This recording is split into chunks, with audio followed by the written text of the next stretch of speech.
When your own father calls you worthless and gives your job to someone else, what do you even do? Most people would walk away, but me? I decided to make him choke on his own words. Stick with me while I share my story, and if it touches you, don't forget to support our channel by hitting that subscribe button, dropping a like, and sharing it with the people you care about. My name's Lyra Bennett, and for years, I worked side by side with my dad, Tom Bennett, in our family construction business.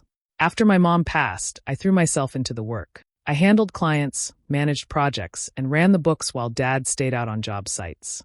I thought we were a team. I thought I was making him proud. But no matter how much I did, he never said good job. Not once.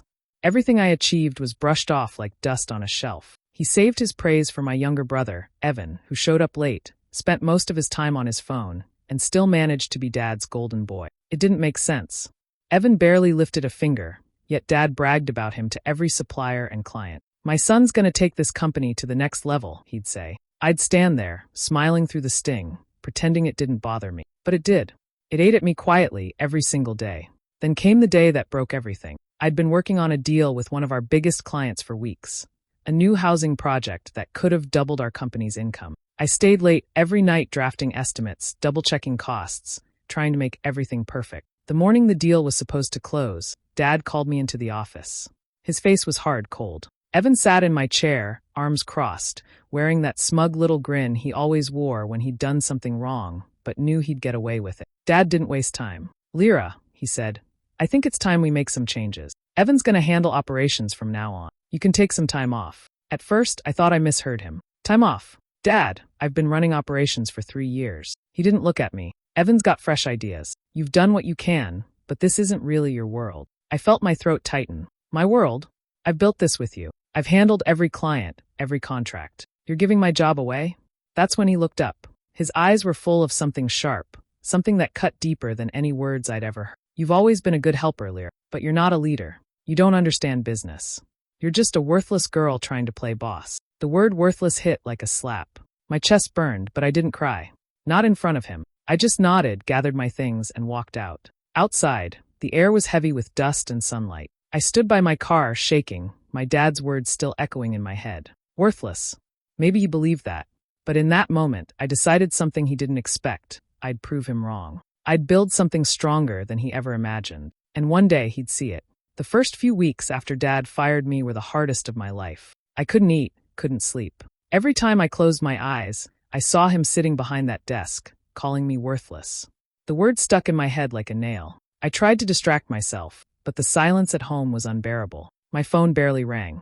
The guys from the company stopped calling. Maybe Dad told them not to. The world I'd helped build disappeared overnight, and I was left standing in the wreckage. I sat at my kitchen table surrounded by old invoices, blueprints, and unpaid bills. My savings were small, barely enough to cover rent for a couple of months. For the first time, I wondered if maybe he was right.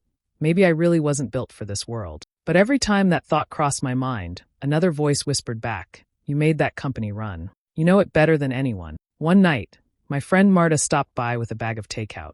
She had worked for Dad's company too until he let her go the year before. She looked at me with pity. "You gotta move on, Lyra," she said gently. "He's not worth it." I nodded, but inside I knew I couldn't just move on. He hadn't just taken my job. He'd erased my years of work. The anger burned under my skin like a steady flame. That night, I pulled out an old photo of the first day I'd joined Dad's company. I was 18, fresh out of high school, still wearing my mother's bracelet. Dad had smiled that day, proud and hopeful. I'd learned everything from him, how to talk to clients, how to read blueprints, how to bid jobs. But by the time I was 27, I knew more than he did about running that business. Every client, every supplier, every contractor, I knew them all personally. They trusted me. They came to me when something went wrong. I thought about all those years, the late nights, the long drives, the days spent under the sun on half-built sites. It wasn't nothing. It was experience, skill, and grit, things no one could take from me. Slowly, an idea began to form, quiet at first but growing stronger each day. If Dad thought I didn't belong in his world, I'd build my own. I'd start from scratch. I'd prove I could do it without his name on the sign. I took out a notebook and started writing. Names of clients who might still trust me, suppliers who owed me favors, old workers who'd been treated unfairly. Step by step, a plan began to form. It didn't feel like revenge, not yet.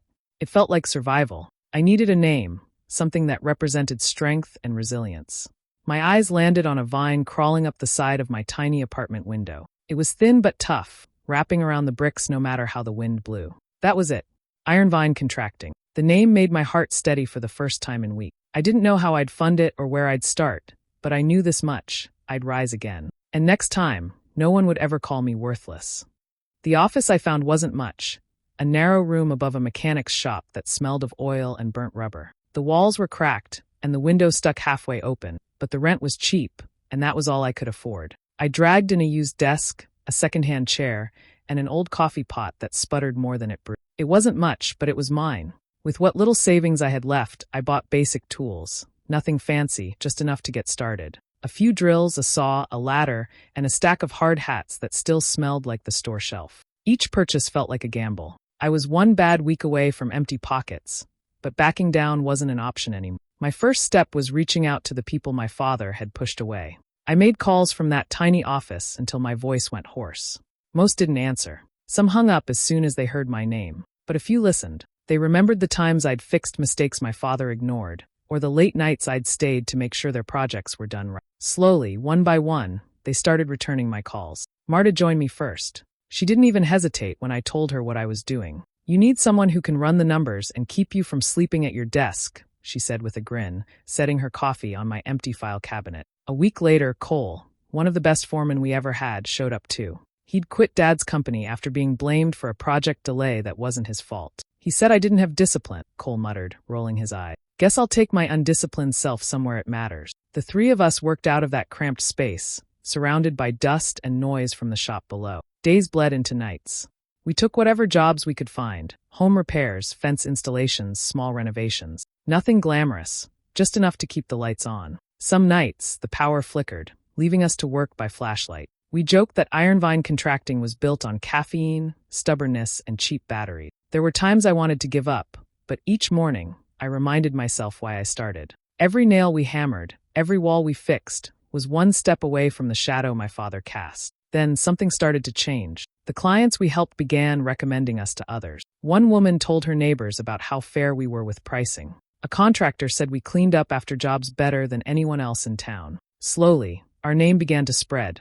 Not loudly, but steadily, like a quiet rumor that refused to die. By the end of the first few months, the phone started ringing more often. It wasn't success yet, but it was movement, real, honest progress. Standing in that tiny office, watching Marta balance invoices and Cole load the truck, I felt something I hadn't felt in a long time. Ironvine was alive. The call came on a gray Tuesday morning while I was sorting through invoices. The voice on the other end was familiar: Dean Walker, a developer who used to hire my father's company years ago. I hadn't spoken to him since I left. His tone was cautious at first, but curious. "Heard you've got your own thing going now," he said. "Ironvine, right?"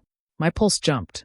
"That's right," I answered, trying to sound calm. He paused. "Your dad told me you'd never last 6 months.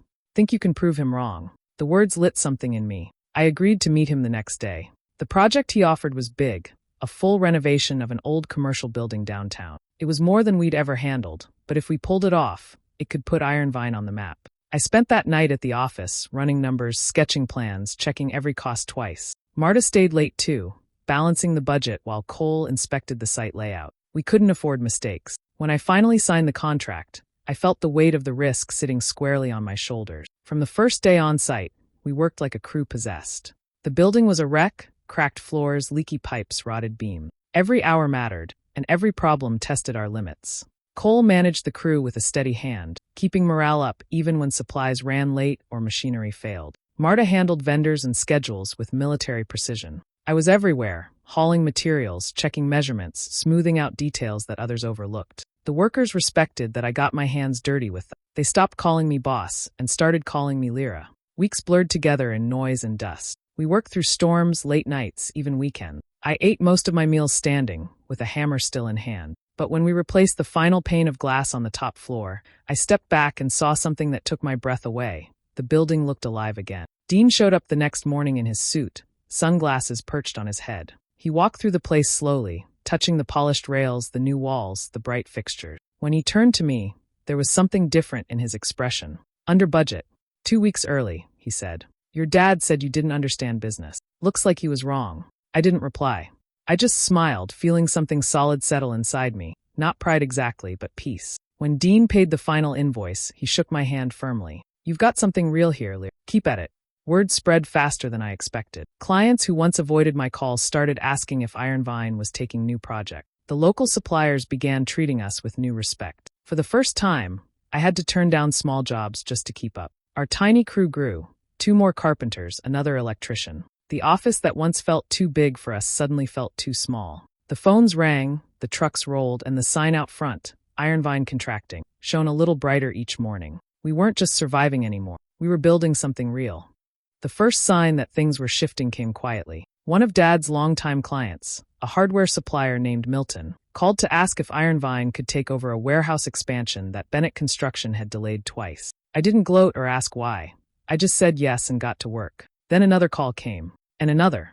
By midsummer, half the contracts that used to have my father's logo on them were now under Ironvine's name. At first, I tried not to think about what that meant for him. Business was business, and I wasn't stealing anything. I was simply doing what he refused to let me do before. But in a town like ours, news traveled fast. People talked. Word reached him before long. A week later, I heard from Marta that he'd been bad-mouthing me at the supply yard, saying I'd stolen his clients and poached his workers. I didn't respond. I didn't even let her finish the story. There was no point in defending myself against a man who never believed I could stand on my own. Then one evening, after finishing a site visit, I stopped by Dale's Diner, the only place in town that still served coffee past 8. I had barely sat down when Evan walked in. He looked different, thinner, tired, and more nervous than I remembered. He slid into the booth across from me without asking. "You think this is funny?" he said, his voice sharp but shaky. "You're ruining the family." I stared at him for a moment. "I'm running a business, Evan. That's all.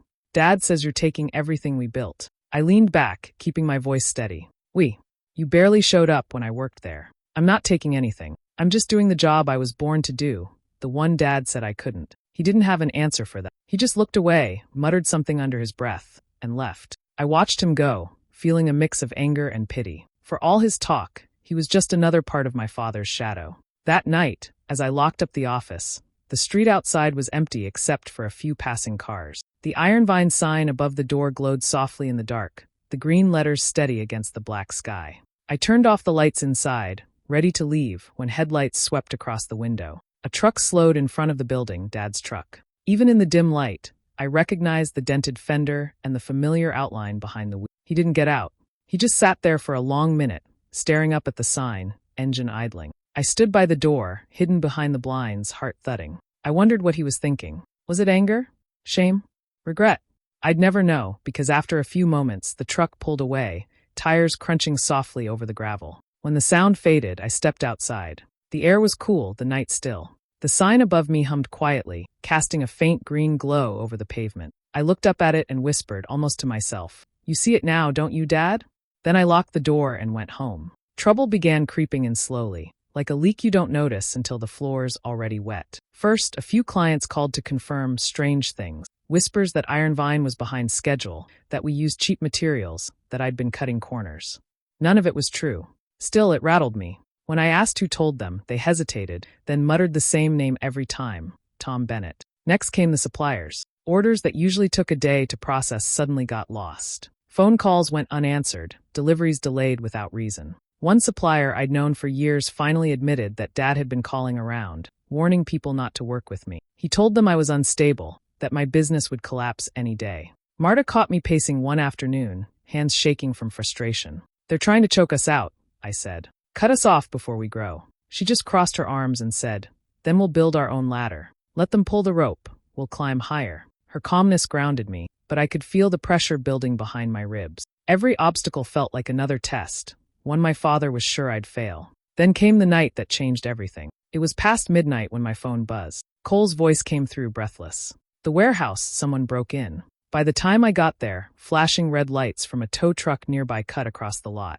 The door had been forced open, and inside, chaos waited. Toolboxes dumped out, shelves overturned, half our equipment gone. One wall looked like someone had taken a hammer to it just to leave a mark. Cole swore under his breath. They knew what they were after. They didn't touch the old junk, just the new stuff we ordered last week. I didn't have to ask who might have done it. The pattern was too clear. Still, I couldn't prove anything, and the idea of calling the police made my stomach twist. It would drag everything into the open, turn business into war. So I made a choice, no reports, no drama. Just work. The next morning, I was back at the office before sunrise, making a list of what needed replacing. Cole tried to argue. Marta looked at me like I'd lost my mind. Lyra, you can't just ignore this, she said. I didn't look up from the list. If I stop now, they win.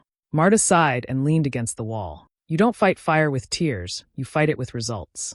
That line stuck with me. From that day on, I worked harder than ever. We borrowed tools, fixed what was broken, and refused to miss a single deadline. Every project we completed felt like a small victory carved out of chaos. Still, something inside me hardened. I told myself it wasn't about revenge, but the anger simmered beneath the surface, steady, silent, waiting. Dad wanted me to burn out. Instead, he was the one feeding the fire that would make me unstoppable. The envelope arrived on a windy morning, tucked beneath a stack of routine mail. The logo on it made my breath catch. The city's public works department. Inside was an invitation to bid for a new bridge project, the biggest contract our town had seen in years. It wasn't just another job. It was a multi-million-dollar project that could shape Ironvine's future. And one line on the document made my pulse quicken. Bennett Construction was listed among the bidders. For a long minute, I just stared at the paper. It felt like the universe had drawn a line in the dirt between me and my father. Whoever won this would define which name, Bennett or Ironvine, carried real weight in this town. I gathered Marta and Cole in the office that afternoon. The excitement on their faces mirrored mine, though beneath it, I saw the same edge of nerves. If we land this, Marta said softly, we'll be untouchable. Cole nodded. And if we don't? I met his eyes. Then we'll still make sure they know we belong in the same room. The pre-bid meeting was held in a municipal hall filled with local builders, suppliers, and city officials. When I walked in, the room went quiet for a heartbeat. My father stood near the front, surrounded by familiar faces from his company. Evan leaned against the wall beside him, arms crossed, smirking. Tom turned when he saw me, a thin smile curling on his face. Well, if it isn't Ironvine herself, he said loud enough for everyone to hear. You think a little girl can build a bridge? A few people chuckled, uncomfortable, but too afraid to show it. My stomach twisted, but I didn't let it show. I straightened my shoulders and looked him dead in the eye. You'll find out who built the stronger one, I said evenly. The room went still. He looked away first.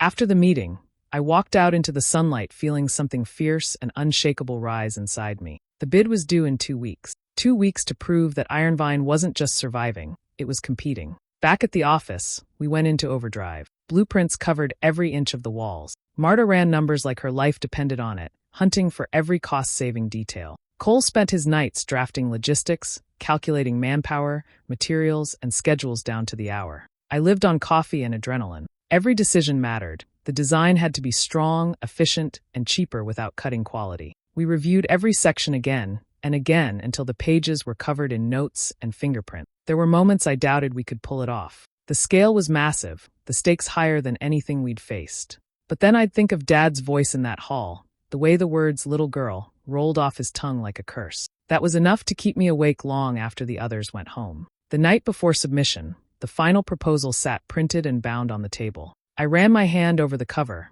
Ironvine Contracting, North River Bridge Project. For the first time, I didn't feel like I was chasing redemption. I was claiming something that had always been mine. The announcement came early on a Friday morning. I was pouring coffee when Marta burst through the door, her face pale, eyes wide. She didn't speak. She just handed me her phone. On the screen was a message from the city's project board. My heart pounded as I read the first line, awarded to Ironvine Contracting. For a second, everything went still. Then the room erupted. Marta screamed, Cole slammed his fist on the table, and the whole crew cheered so loud the mechanic downstairs shouted up at us to keep it down. I couldn't move. I just stood there, staring at the words, barely believing them. Against every prediction, every whisper that said we were too small, too new, too inexperienced, we'd done it.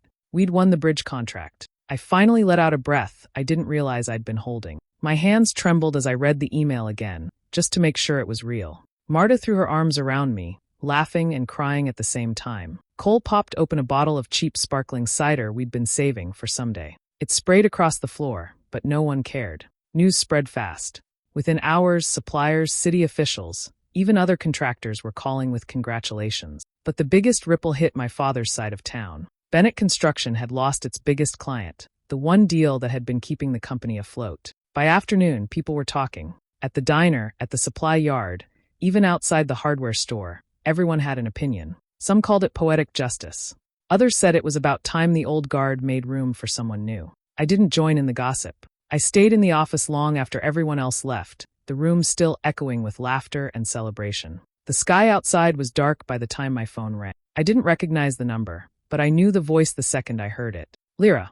My father. For a moment, neither of us spoke. All I could hear was his breathing, uneven and heavy. The silence stretched until it felt like it filled the whole room. Then quietly he said, "You stole my life." I closed my eyes. The words didn't sting the way they used to. "No, Dad," I said softly. "You threw it away." There was a pause, long enough that I thought he might say something else.